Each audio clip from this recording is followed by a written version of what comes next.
Fala, meu povo! Bem-vindos ao Psicolândia. Hoje a gente vai trabalhar sobre arqueologia. Já se inscreve no canal, deixa o like, ativa o sininho e um comentário. Nunca te pedi nada. Tamo junto. A gente vai fazer esse vídeo a partir do dicionário de conceitos históricos.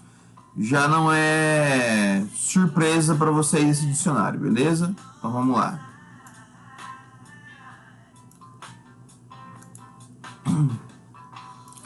Olha, se eu falar pra vocês, gente, deixa eu tirar esse som que tá atrapalhando. Se eu falar pra vocês que quando eu era criança eu sonhava em ser arqueólogo, em descobrir as coisas, fazer igual nos filmes, tinha um filme da Múmia,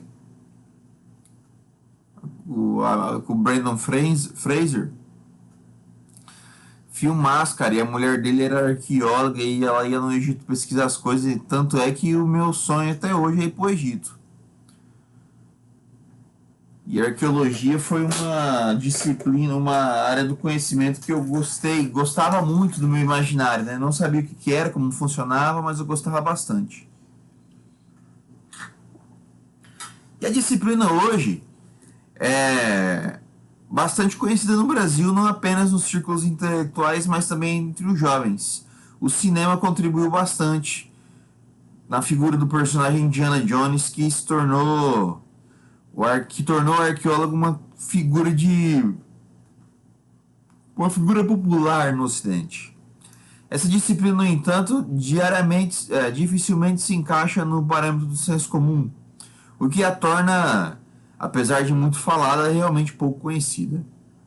Primeira coisa que a gente tem que entender, ela ganhou status próprio, tá, gente? No século XX. Isso quer dizer o quê? Que a arqueologia ela tem metodologia, ferramentas e teorias que servem só para ela. Muitas pessoas, durante um tempo, determinado tempo do século XX, acreditavam que ela era um ramo da história. Só que hoje a arqueologia ela é um campo próprio de conhecimento, tá bom? Vou pegar um chicletinho aqui. How do you sleep, brother?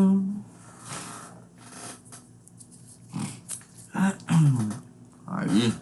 Bom, para alguns, ela é a ciência que estuda os documentos materiais, ou seja, vestígios da cultura material de determinado povo. Dessa forma, apresenta-se como uma disciplina que pode ser utilizada para auxiliar o estudo de qualquer época da história, visto que todas as sociedades deixam vestígios materiais em forma de habitações, utensílios, arte e mesmo lixo. Porém, usualmente o mais importante campo de atuação dos arqueólogos são culturas que não desenvolveram a escrita, ou cuja escrita não foi preservada pelo tempo. Nesse caso, na impossibilidade de serem desenvolvidos estudos da história baseados nos documentos escritos, a arqueologia se torna a ciência predominante na busca de explicações e conhecimento do passado. Olha como ela é importante. Porque a história ela só pode ser usada se tiver vestígios. Se não tem vestígios, não tem história. Porque a história trabalha com fonte histórica. E a fonte histórica é aquilo que sobreviveu. No caso, a arqueologia ela se torna a ciência número 2 do campo de estudo do passado, né? Muito legal essa informação. Geralmente, o campo de estudo da arqueologia é dividido em dois blocos, a pré-histórica e a histórica. Enquanto o primeiro campo se dedica a estudar povos e períodos em que a escrita não existia, o segundo diz respeito à pesquisa arqueológica realizada sobre qualquer sociedade em qualquer período histórico que possui escrita. Então pega essa informação. Existe a arqueologia pré-histórica e a arqueologia histórica. Pré-história, antes da escrita, história, depois da escrita. O que é engraçado que muitas pessoas, muitos historiadores disseram que a história ela só começa a existir depois que surge a escrita. Só que conforme a ciência da história foi desenvolvendo, muitos historiadores começaram a questionar essa informação e desenvolveram a ideia de que, mesmo sem escrita, as pessoas tinham história, porque a escrita surge no ano de 4000 a.C. Só que no ano 10.000 a.C. já havia agricultura e já havia fontes históricas, como utensílios, materiais de casa, esculturas. Então, como eu vou observar um período histórico que há produção de materiais e vou dizer que não tem história ali? Aí houve essa discussão até quando há história ou não para os povos, né? A arqueologia surgiu como ciência ou disciplina auxiliar da história no século XIX, mas alguns remetem aos primeiros estudos arqueológicos à Europa da Idade Moderna, onde o crescente interesse renascentista pela cultura grega e romana levou à formação de museus e coleções de antiguidade. Os príncipes europeus gostavam, então, de constituir coleções de curiosidades, angariando assim a fama de cultos instruídos, ou seja, de renascentistas. Nesse contexto, as primeiras incursões arqueológicas surgiram do interesse de eruditos em reunir e coletar peças e objetos esquecidos e enterrados dessas civilizações. Essa coleta de objetos, todavia, estava ligada principalmente à história da arte, tinha preocupações apenas estéticas, com relações aos seus achados gregos romanos. Foi só no século XVIII que surgiu a primeira contribuição metodológica à arqueologia.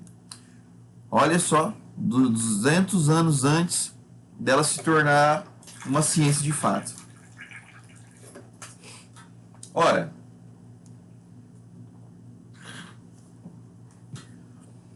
vamos voltar aqui na minha imagem. Quando a gente fala de arqueologia, a gente está falando de alguns métodos. Vou colocar aqui para vocês dois. A estatilografia, se não me falar a memória, é esse tema.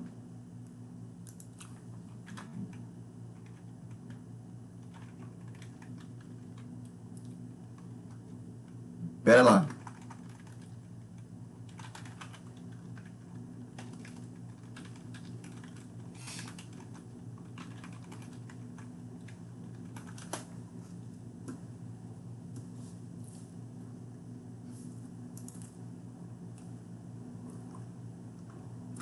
Bom, não vou lembrar, tá, gente? Eu não consegui achar aqui, mas tem uma ferramenta que eu lembro que é o carbono 14. O que isso significa?